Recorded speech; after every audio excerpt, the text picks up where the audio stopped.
Asalaamucalaykum waraxmatullaahi wabarakaatuh. Daawada waan ku salaamay. Salaan kadib, sidaad ciwaanka maantay muuqaalka aad uga jeedaan wuu ka duwan yahay muuqaaladii hore. Dhalinyaro badan ayaa isoo weydiiyey su'aalahan. Saaxiibow, dumarka meeqa nuuc waaye? Waa midda mustaqbalka ku habboon? Sideen u doortaa gabar mustaqbalka ila wadaagta? Halkeense ka eegaa gabadha? Yaa wixii la mid ah. Haddaba daawada, haddii aad adigu ka mid tahay dadkaas su'aalahan aad hore isku weydiisay, haddaba kaalay muuqaalkan ila daawo si aan wax badan uga ogaano noocyada dumarka. Balse intaan muuqaalka u guda gelin, haddii aad ku cusub tahay, subscribe kanaalka saar si aad u hesho muuqaalo tayo leh. Daawasho wacan.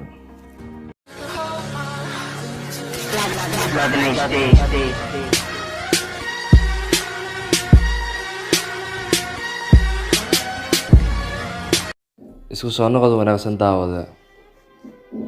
Si muuqaalkeena bilowgiisa ilaa iyo dhammaadkiisa uu u noqdo mid wanaagsan, waxaan u sameynaynaa sheeko yar.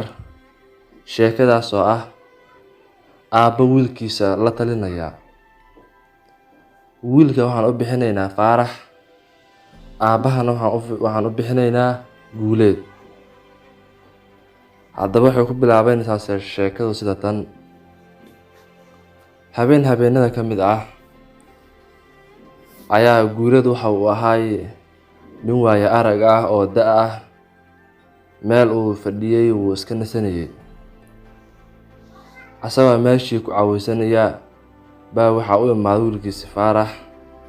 Waxa uuna ku yidhi, aabba ii waran. Guuleed ayaa yidhi, aabba waan fiicanahay, xaaladda ka waran adiga?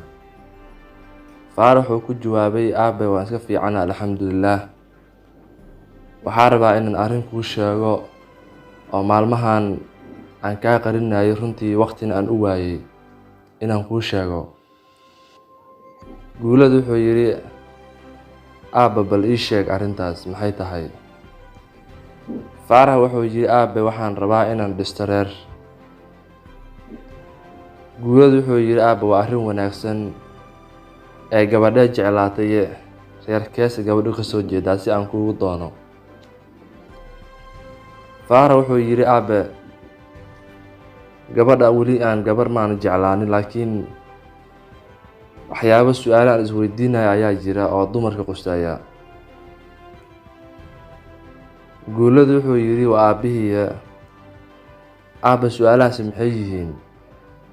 Bal inaan aniga kaaga jawaabo ayaa laga yaabaaye. Faarax wuxuu yidhi, aabbe gabadha kolleyba waad dareemi kartaa in ay tahay hooyo wanaagsan inay noqoto oo carruurteeda rabta in ay koriso oo ay barbaariso laga doonayo. Sidaa daraaddeed aabbe gabar nooceen aniga doortaa oo aan raadiyaa si aan magaalada u galo, hadhowdiina mustaqbalkayga uu noqdo mid ii wanaagsan oo aan ku faa'iido. Aabbihii wuxuu ku jawaabay, aabbe dumarka waxaa loo qaybiyaa 7 nooc. 7daas nooc 6 ka mid ah ha isku guursanin. 1 ka mid ee soo hartane middaas inaad raadiso oo aad goobtan isku day. Haddaba dhagahaada isii ilaa hadalka aan ka dhammeeyane aamus, si fiicanna hadalkayga u dhex wiilkaygiiyow. Faarax wuxuu yidhi, haye aabbe. Guuleed wuxuu yidhi, aabbe dumarka waxaa loo qaybiyaa 7 nooc. Nooca koowaad waxaa la yidhaahdaa indho dheer. Waa gabar magaalada wixii ku cusub way og tahay. Shaygii ku cusub way la socotaa. Shaygii sanadkii hore la keenay iyo shaygii maanta la keenay way kala taqaanaa. Sidaa daraaddeed hadhowdii way ku imaanaysaa, waxay ku leedahay shay hebel ii soo iibi. Nooca labaad waxaa la yidhaahdaa dheg dheer. Wixii ninkeeda laga soo sheego ma hubsato, si toos ayay ugu imaanaysaa, ninkaas wayna ku qabsanaysaa. Haddii gabar ay tiraahdo ninkaada heblaayo la taagnay ama saanay ahaayeen, toos ayay ugu imaanaysaa, ma hubsanayso. Nooca saddexaad waa carab dheer. Waa gabar qaylo badan. Mar walba oo ninkeedu shaqada uu ka imaado way ku qaylisaa.